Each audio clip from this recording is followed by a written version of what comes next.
10 травня 1168 день анексії Криму. В ефірі «Заман». Я, Єлизавета Цереграцька. Доброго ранку.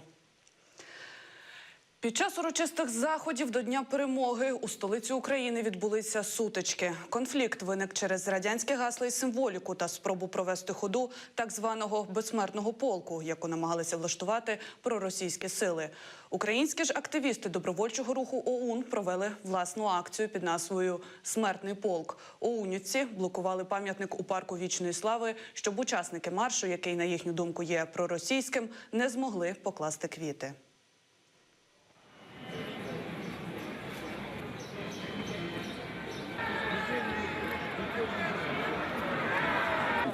Дивіться, совєтська символіка, яка заборонена. Якогось партії старший сержант. Муж у меня инвалид первой группы, первой войны, боевых действий. И я считаюсь вдовой. И если я надела ленточку, это память моего мужа. Я ее не сниму. Я надела медали, но ленточку я не сниму. Вот, это давал нам Ющенко, а вот это давал нам Янукович. Віктор Федорович, наш президент.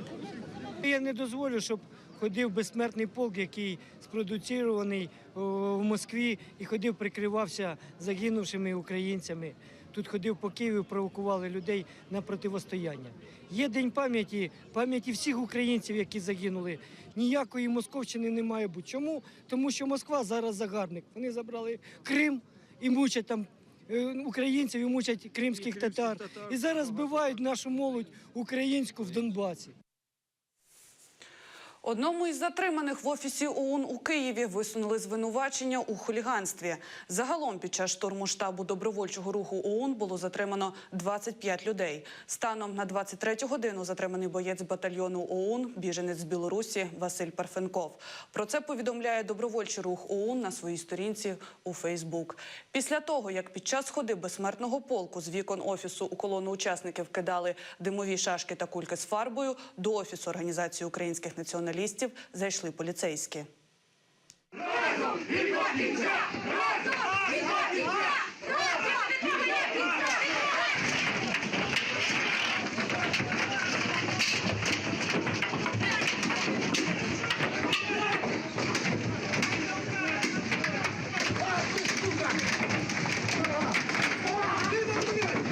відводиться! 24 особи було затримано.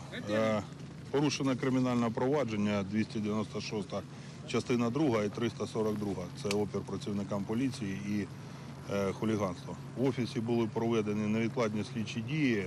24 чоловіка доставлено до Печерського районного управління поліції. Зараз будуть кваліфікувати їх дії слідчі і в подальшому будемо приймати заходи. Про те, як пройшов День перемоги у столиці та регіонах України, дивіться у вечірніх випусках «Заман». Стали відомі імена перших фіналістів Євробачення-2017. З 18 країн 10 потрапили у фінал. За традицією, пісенний конкурс відкриває переможниця торішнього року. Але у цьому році організатори змінили це правило. Як пройшов перший день у півфіналі у сюжеті Ельвіни Сейтбулаєвої. Вони першими побачили півфінал Євробачення-2017. Люди повертаються з генеральної репетиції, куди журналістів не пускають.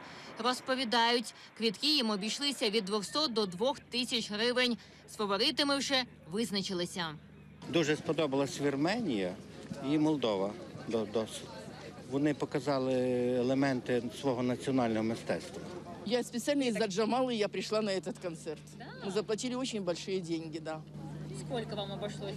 По 2000. Джамала, конечно, восхитительна. Это просто нет слов для выражения. Обалденная песня, новая песня, костюм очень красивый. Только очень жаль, что она не открывала концерт. Очень жаль. Ми купили прапори, і моя подруга купила вінок. Особисто мені подобаються представники Кіпру та Норвегії. А от моїй подрузі конкурсант зі Швеції. А в минулому році фавориткою моєю була Джамала. Ближче до початку півфіналу люди поспішають на концерт. В руках тримають прапори України та країни, яку прийшли підтримати. Щоб дістатися в Україну, я їхав через Німеччину. Сподіваюся, що Італія виграє в фіналі. Але сьогодні буду голосувати за Словенію. Україна добре підготувала. Думаю, українська група займе гідне місце. Звичайно. Купляємо на ходу, квитки отримали як учасник бойових дій. З радістю йдемо підтримати наших. У меня когда-то был хороший знакомый португалец, очень одарованный, такая экспрессия, эмоции. Ну, я надеюсь, что тут будет то же самое. Євробачення 2017 відкрив співак Монатік.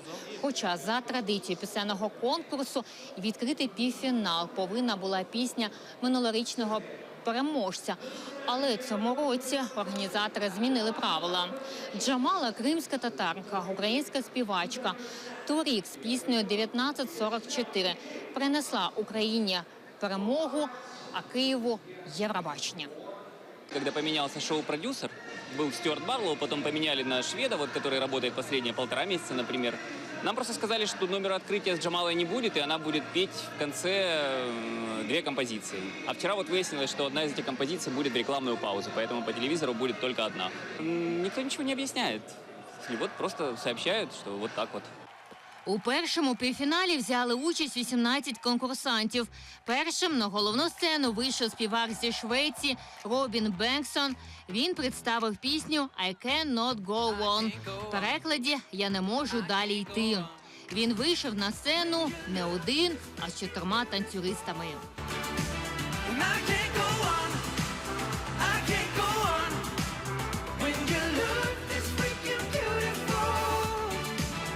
Учасниця з Грузії Тамара Гачичеладзе подякувала українцям за гостинність і сказала, що зараз Україна показує приклад справжньої боротьби за незалежність.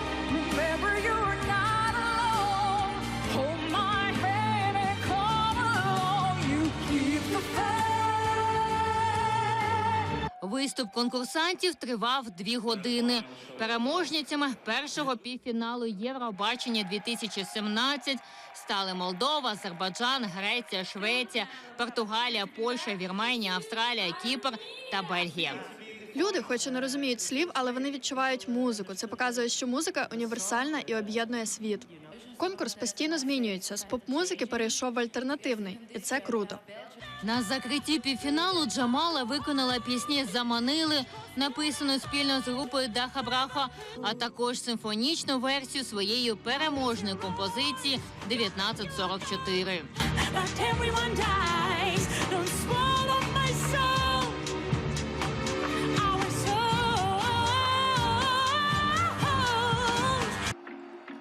Завтра стартує другий півфінал Євробачення 2017.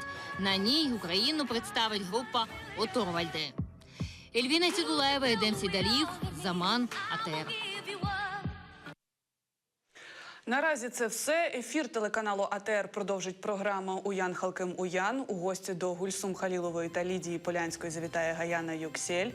Говоритимуть про візит членів Меджлісу до Генеральної асамблеї ООН. Наступний випуск новин о 9 годині. Залишайтеся з АТР.